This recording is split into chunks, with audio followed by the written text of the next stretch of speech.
हमारे रामानुज परंपरा के आचार्य के श्लोक गाया करते हैं, चिंताम कुर्या निरच्छायै विक्रीतस्य यथा पशो तथा रपयन हरेर देहम विरमेदस्य रक्षणात्। और वह कहते हैं, जैसे पशु को खरीदने बेचने का काम करने वाले जो व्यापारी लोग होते हैं, तो पशुओं के लगने वाले बाजार में जब वो किसी पशु को बेचने जाते हैं, तो जिस पशु को बेचना होता है उसे स्नान कराते हैं, उसके सींगों पर तेल लगाते हैं, वस्त्र पहनाते हैं, गले में माला डालते हैं।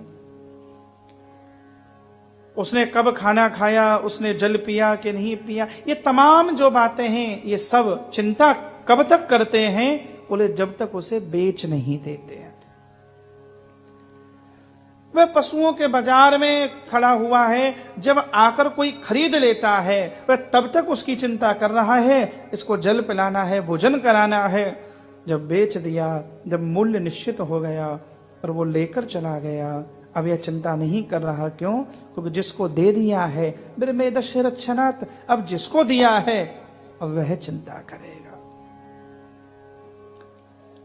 हमारे द्वारा चिंतित होने का अर्थ ही यही है, हमारे द्वारा चिंता में डूब जाने का अर्थ ही यही है कि अभी अपने चित्त को और मन को श्री ठाकुर जी को सौंपा नहीं है, अभी तुम्हारे पास रखा हुआ है। तुम गा तो रहे हो, अब सौंप दिया इस जीवन का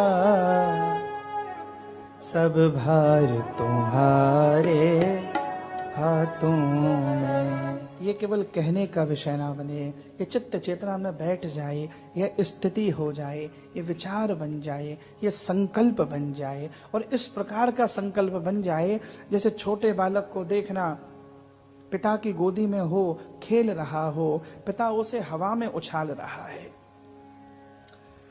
थोड़ी सी असावधानी हो जाने पर गिर सकता है, लेकिन पिता जितनी जोर से हवा में उछाल रहा है बच्चा वैसे मुस्कुराता जा रहा है। बच्चे को अपने पिता पर विश्वास है। श्री नारद जी भक्ति दर्शन में कह रहे हैं, वैसे ही भक्त को श्री ठाकुर जी पर भरोसा होना चाहिए। भरोसो दृढ़ इन चरणन के।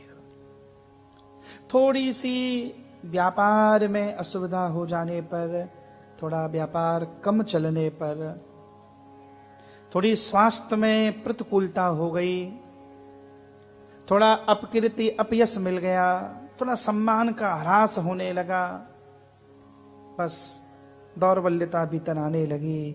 हमने इतना सब कुछ किया, उसका फल क्या मिला? देखिए, भक्ति का फल, भगवत शरणागति का फल सम्मान की वृद्धि नहीं है, धन की वृद्धि नहीं है, स्वास्थ्य का मिल जाना यह उसका फल नहीं है। भक्ति का एक ही फल है, जीवन की तमाम कठिनताओं में, तमाम विपत्तियों में, तमाम प्रतिकूलताओं में हमारा धैर्य बना रहे, हमारा समत्व बना रहे, हमारे भीतर की प्रसन्नता बनी रहे। सुख दुखे समय कृत्वा लाभा लाभौ जया जयौ। भगवान कह रहे हैं कि मेरी कृपा का फल है समत्व की प्राप्ति हो जाना, मेरी कृपा का फल है हृदय का आनंद से भर जाना। धैर्य बना रहे हैं, भगवान के प्रति भरोसा बना रहे हैं।